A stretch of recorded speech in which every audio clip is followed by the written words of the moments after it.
رمضان المبارک کی عبادت اور فضیلت کے حوالے سے آپ ہمارا پروگرام دیکھتے رہیے ماہ سیام اور ہم۔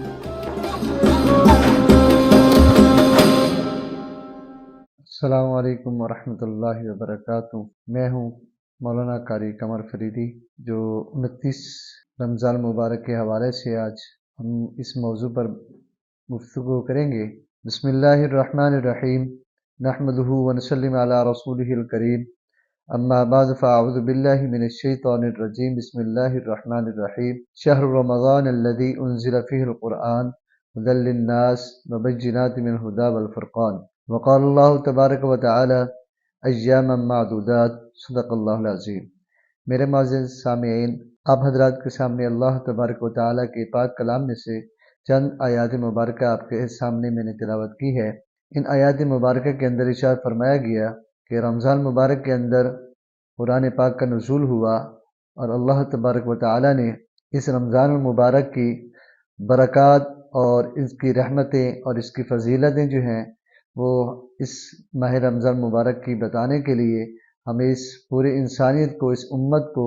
یہ ایک بخشش کا ذریعہ ہمیں اور اس رحمت سے نوازا ہے۔ احادیث مبارکہ میں اندر آتا ہے کہ اللہ تبارک و تعالی جو ہے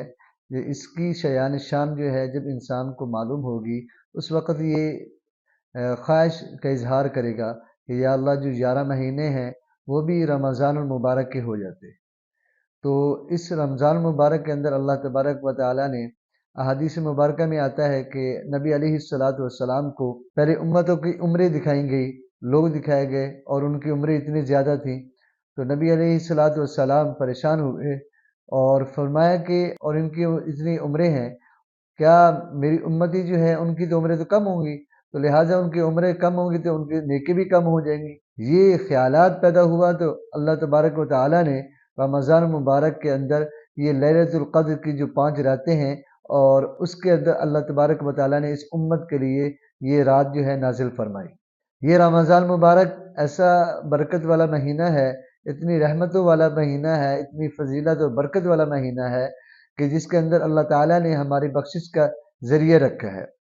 ایک احادیث مبارکہ کے اندر آتا ہے کہ اللہ تبارک و تعالی رسول اللہ صلی اللہ علیہ وسلم فرماتے ہیں، جس انسان نے اللہ کی رضا کے لیے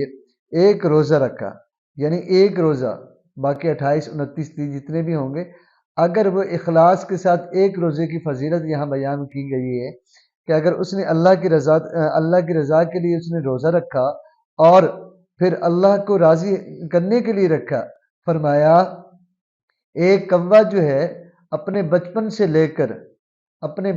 لے کر بڑھاپے تک چلتا رہا، کہیں سانس لی رک گیا، رکنے کے بعد پھر چلنا شروع ہو گیا، بچپن سے لے کر بڑھاپے تک، بڑھاپے کے بعد پھر مر گیا،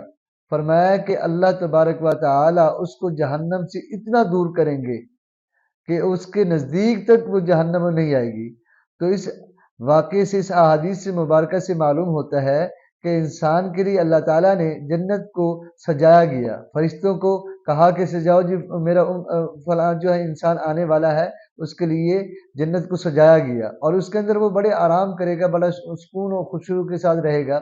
لیکن شرط یہ ہے کہ اپنی جو زندگی ہے اللہ کے بتائے ہوئے طریقے کے مطابق، جناب رسول اللہ صلی اللہ علیہ وسلم کے بتائے ہوئے طریقے کے مطابق گزارے گا، تو تب جا کے اپنی زندگی اگلی جو ہے اس کی اچھی بن جائے گی۔ اور دوسری جگہ ارشاد فرمایا،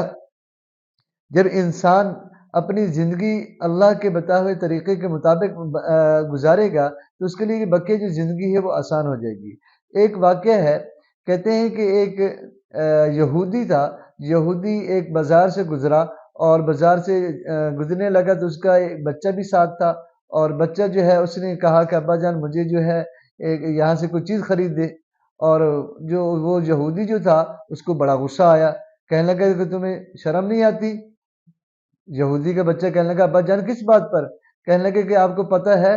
کہ یہ جو ہے، اس کے والد یہ کہنے لگے اس بچے کو، کہنے لگے یہ رمضان مبارک یہ مسلمانوں کا مہینہ ہے، برکتوں والا ہے اور رحمتوں والا مہینہ ہے، اور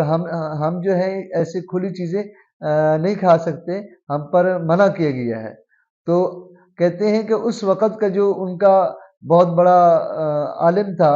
تو وہ آدمی جو ہے جس نے یہودی نے اپنے بچے کو یہ بات کہی اور ڈانٹا،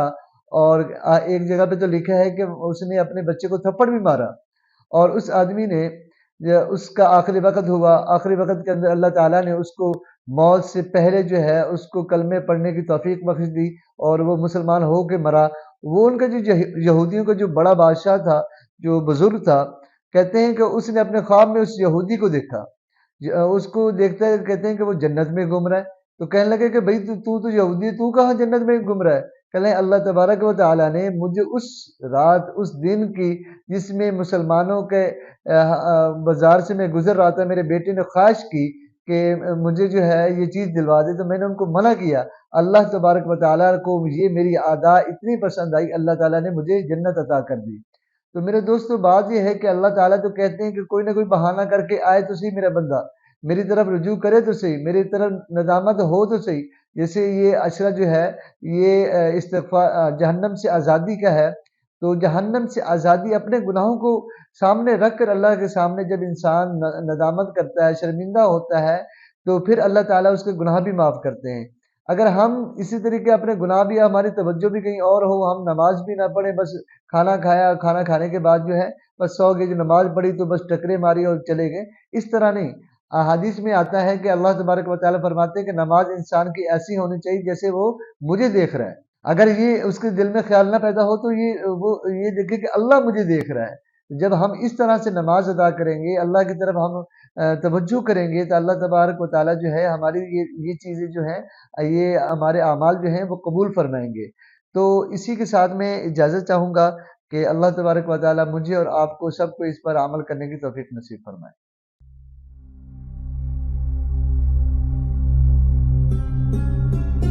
رمضان المبارک کی عبادت اور فضیلت کے حوالے سے آپ ہمارا پروگرام دیکھتے رہیے، ماہ سیام اور ہم۔